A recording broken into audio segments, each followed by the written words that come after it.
Today, I'm going to show you how I put together the ultimate avatar precon. And you might be like, whoa, okay, Mr. Clickbait, that's a bit sensationalist. You know what? I genuinely believe that this is a perfect avatar precon. And I think by the end of this video, you will agree with me, so please hear me out. So first we got to talk about what makes a precon a precon. And first and foremost, the price. If anybody asks you what the price of a precon is, you're probably going to say about $50, right? I think we can all kind of agree that $50 is the general starting point of what a precon costs. So what does this cost? Well, the entire card market value of every card in here, which by the way is 100% avatar cards, comes out to $35.02. And you're like, oh, James, what about shipping? What about that? That's what kills you with these online orders. All right, well, Mana Pool has a cart optimized feature that actually works. And when adding the entire deck list onto Mana Pool using their feature to optimize the cart, it came out to $51.06. That's right, $51. Next, it has to operate around bracket 2. And sure, some precons are stronger than others. There's just no way to make every precon function at exactly the same power level. But generally speaking, a precon is at bracket 2. And after playing several games with this deck and winning several games, I can confidently say that this operates very well at bracket 2. And finally, it has to embody what the set is all about, right? You get a precon and you get that precon to experience that plane, that universe. Wherever you're going, that deck is taking you there and letting you live there. So does this deck bring you into the world of Avatar: The Last Airbender? Well, let's find out. And Avatar: The Last Airbender, it's pretty straightforward. If you've seen the show, you know that it's all about the gang going on an adventure, making some friends along the way, and utilizing those friendships to take down the bad guys. That's the general idea of Avatar: The Last Airbender. It's one of the best shows ever made. If you haven't watched it, go watch it. It's incredible. Let's start by talking about the commander, Katara the Fearless. Katara is a 3-mana 3/3 in green, white, and blue, and she has, if a triggered ability of an ally you control triggers, that ability triggers an additional time. That's just generically awesome. It's really good, and you know what? It sounds an awful lot like friends working together to take down the bad guys, am I right? So yeah, Katara, very straightforward.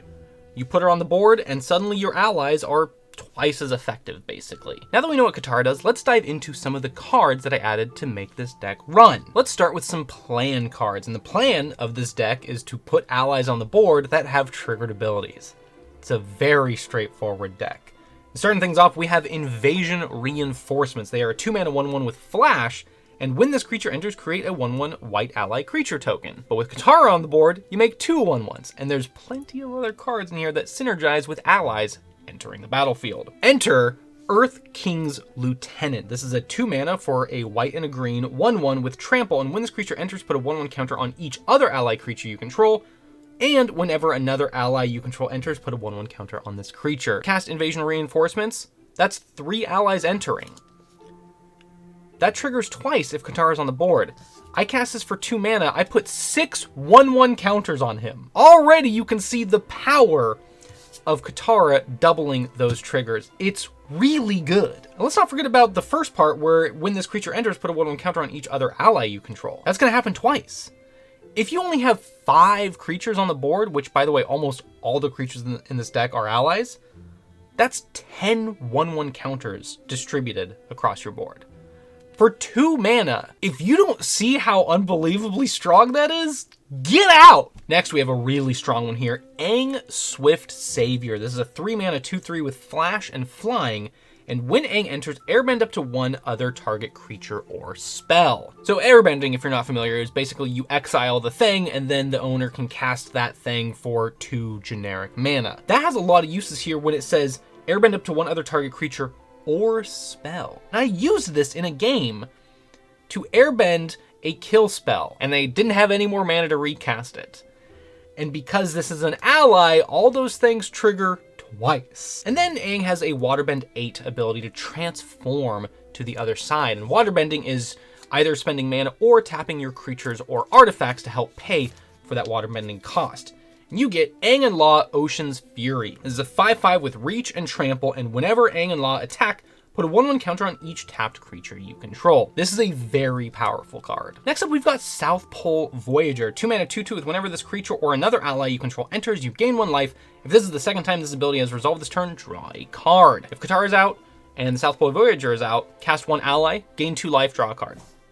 Now sure, you're not going to draw any more cards beyond that, but 1 extra card every turn, it's like a trickle effect. People don't realize how much benefit there is until it's too late. Don't overlook this just because it's only 1 card per turn. And finally, we have Aang at the Crossroads. This is a 5 mana 3/3 with flying, and when Aang enters, look at the top 5 cards of your library. You may put a creature card with mana value 4 or less from among them onto the battlefield.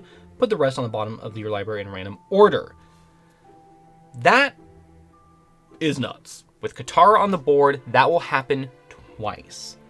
There are almost 40 creatures in this deck, and most of them are allies. Sure, it's not 100%, you can't fully guarantee it, but there's a very good chance that both triggers of that, you're going to get another ally on the board. And guess what? A lot of those allies have ETB effects. I had a bonkers turn casting Aang when Katara was on the board, and guess what? I won that game.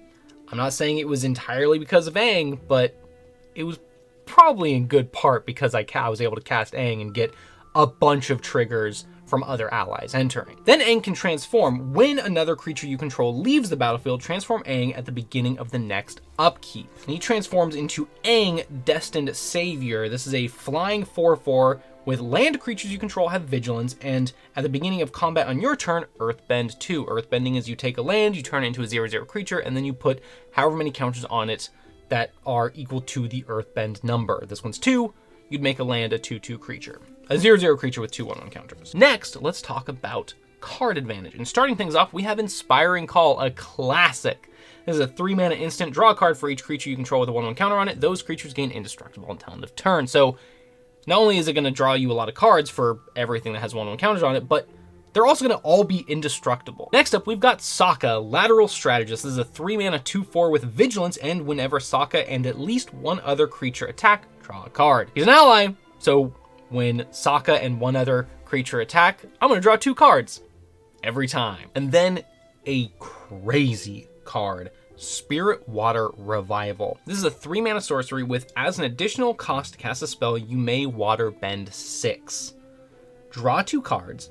If the spell's additional cost was paid, instead shuffle your graveyard into your library, draw 7 cards, and you have no maximum hand size for the rest of the game. That's just a permanent effect. This is an awesome card. This one rocks. And I unfortunately haven't had a chance to actually do this one yet, but when it happens, whoo, buddy, it's going to be big. Moving on to Ramp. We need Ramp in our deck. Starting things off with one of my favorites. Not necessarily because it's the strongest, but because it's one of the funniest. Unlucky Cabbage Merchant. This is a 2 mana 2/2 with when this creature enters, create a food token. Whenever you sacrifice a food, you may search your library for a basic land card and put it onto the battlefield tapped. If you search your library this way, put this creature on the bottom of its owner's library, then shuffle. I mean, there's so much to love about that. There's so much to love about that. One, he's not like staying on the bottom of the library. You put him on the bottom of the library and then you shuffle. So he could be the top card and you draw him next. You never know when the Unlucky Cabbage Merchant is going to show up. Unfortunately, he's not an ally, so you don't get the double trigger there, but it's still funny. It's still good. Then we have the White Lotus Tile. This is a 4 mana artifact that enters tapped. I know. 4 mana for a tapped mana rock is steep, but it taps to add X mana of any one color where X is the greatest number of creatures you control with a creature type in common. Despite it being a bit slow to actually be online, it is very powerful once it is online. And then what I would consider the single best piece of ramp in this entire deck is Great Divide Guide. This is a 2 mana 2/3 with each land and ally you control has tap, add 1 mana of any color. 1, it makes your lands tap for any mana of any color. That alone is really powerful. All right, Great Divide Guide is about to be a staple in every WooBird deck. Okay. Great. This guy is going in a lot of things. But in this deck, it turns my 36, 37 some odd allies, not including the ally tokens that I generate, into mana dorks. This guy's incredible. Moving on, let's talk about targeted disruption. We're starting things off with Origin of Metal Bending, a 2-mana instant lesson with choose one. Destroy target artifact or enchantment, or put a 1/1 counter on a target creature you control. It gains indestructible until end of turn. We love modal spells. We love modal spells in this house, and this allows you to either remove a problem artifact or enchantment, or save one of your creatures from being destroyed. It's a win-win. It's a win-win, and it's also a lesson, and there is lesson synergies in this deck. It's not really like a central theme of the deck, but there are things that benefit from there being lesson spells. Next up, Boomerang Basics. This one is so fun. 1 mana blue, sorcery lesson. Return target non-land permanent to its owner's hand. If you controlled that permanent, draw a card. So sure, it is sorcery speed, so you can only do it on your turn. That does make it a little bit weaker, but it's only 1 mana, and you can either return a problem non-land permanent on somebody else's board state, or you can return one of your own things, draw a card, and then recast that thing for its ETB benefits. There's a lot of ways to play this card in this deck, and that's why I like it so much. And then we have Earth Kingdom Jailer. This is a 3-mana 3/3 with when this creature enters, exile up to 1 target artifact, creature, or enchantment an opponent controls with mana value 3 or greater until this creature leaves the battlefield. And that's good. Like, it's exiling something, so it gets around indestructible, and it stays exiled until this guy leaves the battlefield. But what's really fun is, guess what? It's an ally, so it's going to exile 2 target non-land permanents with mana value 3 or greater. For 3 mana, 2 exiles is very good. Now let's talk about Mass Disruption. Starting things off, Kyoshi Warrior Exemplars. This is a 4-mana 4/3 with whenever this creature attacks, if you control 8 or more lands, creatures you control get +2/+2 until end of turn. I mean, that's a late game play, but it can be a potentially huge late game play because as an ally, that triggers twice. So let's say I have 10 allies on the board, including Kyoshi Warrior Exemplars. 10 allies. I swing with all of them.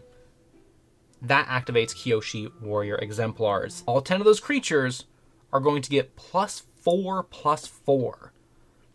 That's an extra 40 damage just by attacking with this while Katara's on the board. Then we've got Badger Mole. This is a 5-mana 4/4 with when this creature enters Earthbend 2, and creatures you control with 1/1 counters on them have trample.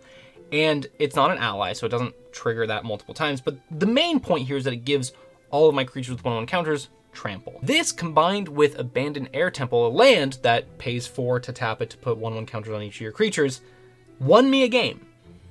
It won me a game because I was already wide with all of my creatures. I had the Abandoned Air Temple, it put a 1/1 counter on everything, and this gave all of them trample. And finally, one of my favorites in this deck, Hakoda Selfless Commander, a 4-mana 3/5 with Vigilance, and you may look at the top card of your library anytime.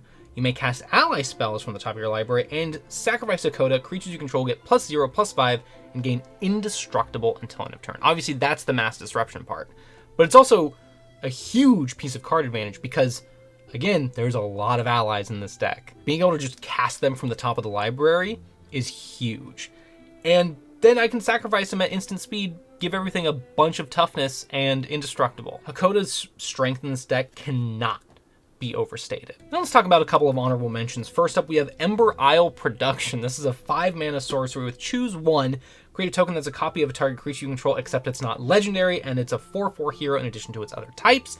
Or create a token that's a copy of a target creature an opponent controls, except it's not legendary, and it's a 2/2 coward in addition to its other types. Copying things, especially being able to copy something that's legendary and not have the copy be legendary, is always strong. It is always a powerful move. And finally, we have Uncle's Musings, a 4-mana sorcery with Converge. Return up to X permanent cards from your graveyard to your hand, where X is the number of colors of mana spent to cast the spell. Then you exile Uncle's Musings. You use 3 colors of mana, return 3 permanents. Let's say somebody does a board wipe.